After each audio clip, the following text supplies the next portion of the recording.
What's up, everybody? Welcome back to Spargo. Man, I am super happy, as many of us should be, because we just got the patch details for all three of these characters right here, but we also got some buffs for Thena, which look absolutely nuts, and it looks like they're actually going to address the issues that she currently has. So I'll go ahead and bring up the forums for you guys right now, and let's kind of run through this thing. So, you got the typical greetings agents, the CM fragment, 1130 patch details, right? The patch is going to be applied in waves, so, everybody's going to be getting at different times throughout the day. And then you got 3 new uniforms. Of course, we already knew this, right? We got the Hela uniform, which actually changed the effective skill Death Embrace, changed the effective skill Throne of Niflheim. And this here, I'm actually really curious about, because this here actual effect, what it does is it actually increases her debuff, right? And she's got some all defense down. As you'll find out, she's got some all defense down on her tier 3. And I'm wondering what kind of changes they actually made to that thing. But then we got some other interesting information. She's still a universal type, and then her uniform effect applies to all allies, increases basic damage dealt to superheroes by 50%, and decrease basic damage received from superhero faction by 30%. Now, this isn't worth a crap in World Boss, because obviously they're pretty much mostly villains. We do have a couple hero world bosses, but nobody really plays them. There's no real reason to play them. Most people are going to play against Null and Mephisto because the better rewards are there. But in PvP, Sentry, this is insanely good. Very strong. And this is just a uniform effect and applies to all allies.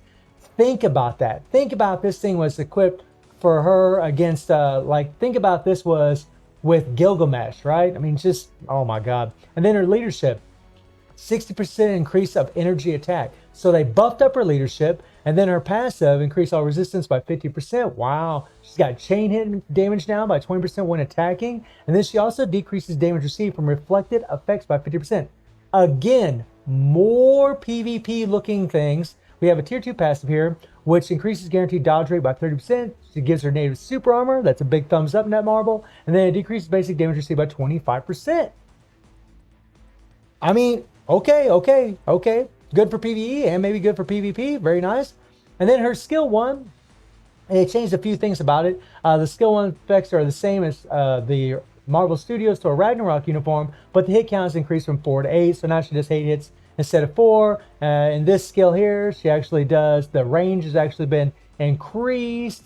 And then on skill 3, she actually now has a counterattack when defending against an enemy attack. And then she's got 4 seconds of immunity, and she has a damage accumulation based on how damage you take. Now, in PvP, this is actually a really good thing. In PvE, damage accumulation based on how much damage you take, as many of you already know, sometimes it's all right. It really depends on her kit. It really depends on whether or not you can sit there and just take a bunch of damage. It depends on how many iframes she has. Like if you're in an iframe when you're trying to land your proc, there's all kinds of little things that come into play. But for PvP, this can be a very powerful thing, especially when you look at characters like Luke Cage, when you look at Gilgamesh. I mean, they're prime examples. And then we have the skill 4, which actually gives her a heal. And it gives her all defense down, which is nice. And she has paralysis, which is really great for regular world boss. And of course, silence. Very cool. I said, of course, silence, but she has silence. And then her 5th skill gives her another damn heal. She's got 2 heals now, which is awesome. That is spectacular. And then she also has incapacitation. So we'll see, man. I think Hela might be like either a really good support for PvP or just a really good PvP character. I didn't see any ignore iframe. That's kind of, we'll see how that plays out. But yeah.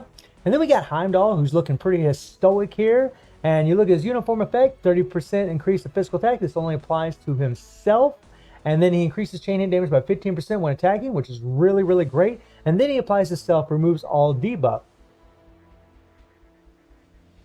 PvP? I mean, this can be useful in PvE, but whenever you see remove all debuff, you're thinking, PvP? I mean, look at this, guys. Remove all debuff for 10 seconds and on a cooldown of 12 seconds. Wow. And then his leadership applies to all allies, increase all basic defenses by 40%, and then he gives the ignore target dodge rate by 30%. The ignore target dodge rate by 30% is actually really awesome for Null, but against the increased basic defenses is kind of trash. However, it could be useful in PvP. So far I'm just seeing a lot of PvP things. And then he has his passive ignore target dodge rate by 40%. And this is something I was hoping for Heimdall. They would buff up his ignore dodge. He already has 10%. So they buffed it up to 40%, which is pretty cool. And he actually gets a little dodge rate increase, which is really nice. It's going to make it a lot easier to max out the stats for a CTB of Rage if you're putting one on. I know that's not exactly what everybody wants to hear, but it could help as far as that's concerned. And then skill 1, nothing really major here. Skill 2 does have paralysis that applies to world boss. That's really great. The third skill gives him incapacitation. Skill 4, 100% chance of immunity to all damage. Hopefully this refreshes. And then increase all basic attack by 35%. Okay. Nice, nice. And then his fifth skill gives him a all defense down, gives him an 80% chance of a missing attack, gives him more paralysis, gives him some invincibility. Then it also gives him a 40% all attack buff and a crit rate buff by 10%. So he's got some really, really good buffs. We're going to see how it plays out. You know, hopefully this 1 second actually refreshes whenever we're playing with him. And then we get into Sif. Lovely Sif. She looks beautiful as ever. Still a combat, applies to all allies, increase all speed by 10%, and then increases all basic damage dealt to boss types by 45%. And boss types can be ABX, can be the bosses and world boss. Just something to think about.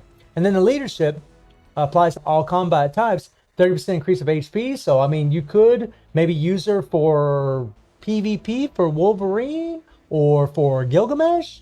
To give some extra HP, and she gives a 35% increase of physical attack. So she might even be another PvP support, or maybe even be good in PvP. We'll see. And then she has a 30% chance to penetrate super armor, barrier shield, immune, invincibility. Really nice. And then she has super armor. The 30% would have been nice to be a little bit higher for PvP, but it's still really, really good because this is in her passive. So anytime she's doing any of her skills, she could have that penetration up, which is actually really, really good. I love that she has super armor all the time. And then her tier 2 passive, guaranteed dodge, guaranteed critical rate, skill damage, skill 1, nothing major there. Skill 2, nothing major. Skill 3, she has a damage accumulation, and this is plus 1%. This is an accumulation based on how much damage you deal, which is big thumbs up, my friends. And she has 3 seconds of invincibility. Nice. That's going to be a huge buff for her. And then the 4th skill gives her a 5-second immunity. And remember, she does have super armor, so she shouldn't get guard broken, which is pretty cool. She does have incapacitation. And then her 5th skill gives her a heal. Thank you, thank you, thank you. We want to see heals on these characters. Did Heimdall have a heal? I don't even remember if Heimdall had a heal. I probably will miss it because sometimes I kind of quickly go over these things. Oh, he doesn't have a heal, does he? And we found out what happened to Thena not having a heal. It was not good. It did not go in her favor. And even in PvP, characters with heals just seem to surpass a lot of other characters. So, yeah, man, unless I'm missing something, that is a bummer, my friends. Oh, my God. But Sif does have a heal on her 5th skill, which is nice. 25% recovery, max HP is godly. And then she gets a 50% attack buff and a 30% critical rate buff. And she has all defense down. It goes up 60%. And she has paralysis. That's a mean-looking 5th skill. I mean, the paralysis, all these, paralysis, the CC effects are going to work with World Boss, but it's still good to know that they have them, because newer players, if they're playing against regular World Boss, this stuff's going to be really useful. It's going to be a nice form of crowd control. And then we get into Hellas Tier 3, which has a lot, man.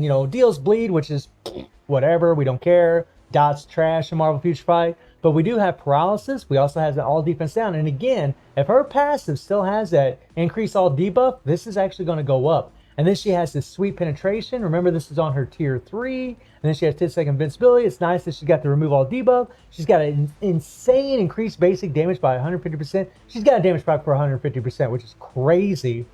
And this is where it gets really sweet. This is sweet. Then she also has the Charade Tier 3, the 100% increase of charge rate to accumulate true damage. Oh my God.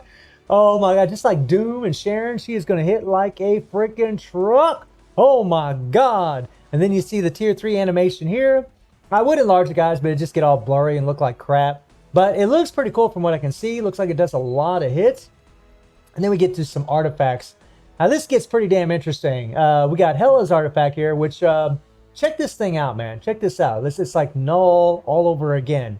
HP does not, whenever activation rate, when HP is below 5%, Applies to herself. When her HP does not drop to 1 or below, recovers HP by 50% of max HP. And when the buff ends, recovers it by an additional 0.5% of total instinct. Up to 100% of HP recovery over a 7-second period. Yeah. Old girl is going to be like, this is PvP, guys. This is PvP. This is godly PvP. And then we get into Heimdall here, who's actually got a really nice artifact.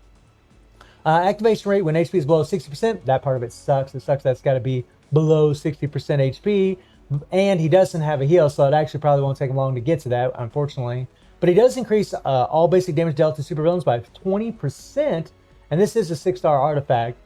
And he also has a recover HP by 60%. See, so Heimdall's artifact is actually going to be very important for him, because if he has the artifact, he can actually get this heal, and this is going to be on a 30-second cooldown. That's going to help him out a lot. Without the artifact, he's not going to have a heal. It's going to be more difficult for him to survive, especially in the long, drawn-out fights against regular world boss. So they're making the artifact more relevant, but I mean, obviously they're doing it so people be more motivated to go for the artifact, right?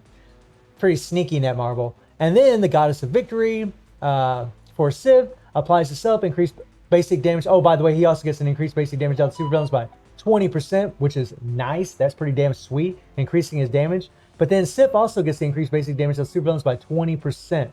And she gets a decreased basic damage received from supervillains by 20%, which could be really even handy in PvP. So, yeah. So it looks like Heimdall is probably going to need his artifact to be really relevant. It looks like if you want, more than likely, I mean, we will see. We really don't know right now, but it looks like Hela might be really damn good for PvP. I mean, after looking at her kit and then looking at this, yeah. And then check this out. Thena improvements. Thena improvements, my friends. Holy crap. This is what we have been begging for. Check this out. So now her ultimate skill has Ignore Iframe, which is awesome, right? And it also has an increased, had damage proc by 100%. Thank you. More power, my friends. And she does play fairly well with a proc, so this is actually a very good thing. And then her tier 2 passive, they gave her ignore target dodge rate. And this is something that I complained about when I was reviewing Thena, is that she had no ignore target dodge. It's like, why? So what this means is now you can use one less striker and put a damage to supervillain striker in there. It's actually going to increase her damage, especially against Null, because you don't have to use ignore dodge striker. That's actually really good. And then her 4th skill, thank you. Look, say it with me, my friends, say it with me. Recovery. 20% recovery of max HP heal on the 4th skill. You're going to do this every single rotation. You're going to get that heal every rotation.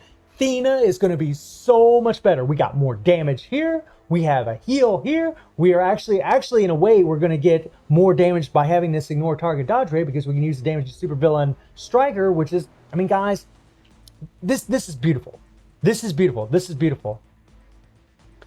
And then skill 3, check it out, oh my god, check it out. So we went from 0.6% to 1%. This is something else that I mentioned in my video, right? I said, just, make it 1%, right? Give her a heal, give her some ignore target dodge rate. They've done all of these things in the boot. They gave her a damage proc on her ultimate skill.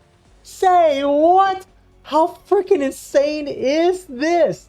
How freaking insane is this? But it gets even a little bit better, my friends. They also increased her chain hit damage by 10% to 15%. So now she's got more chain hit damage. So the more pierce you have, the more you're actually going to benefit from this. But still, even if you don't have any pierce, it's going to be a terrific thing.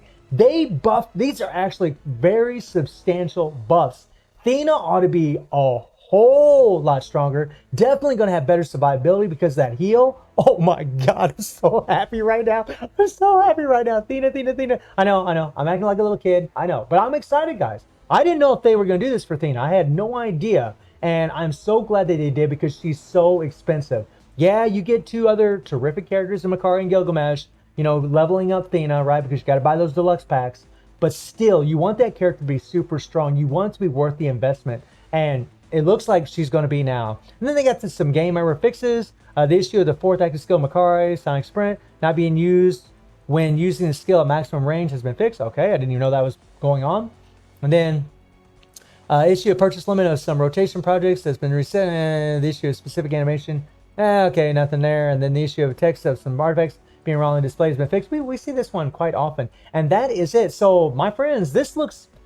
It looks pretty lit. I gotta say, you know, I think like Thena especially, I think just looks godly now. She just looks so much better than what she was before. These artifacts actually look very relevant, especially Hela's and Heimdall's. I mean, Heimdall to give them the survivability, Hela to make her insanely good in PvP, and really, you know, Sif, I mean, it's going to increase her damage. I mean, there's a lot of goodness in these patch notes. It remains to be seen how strong these characters are going to be and how strong these uniforms are going to be. But I mean, I'm thinking a lot of PvP here, but we'll see. Maybe some ABX potential right here for Sif, but I have no idea, guys. But man, I'm really excited with the changes that they made. Man, I'm so happy, man. You know, finally, you know, maybe our girl here, Thena, is gonna be the goddess that she should be. So I'm super excited about this, and Hawk's so excited. A whole bunch of them decided to join the stream. So let me know how you're all feeling about these patch notes. I think they look absolutely amazing so far, and I do stream on Twitch at 9 p.m. GMT plus 7 time. The link is in the description below, and I hope you enjoyed the video. Thank you for watching. Y'all take care and have a good one. See ya.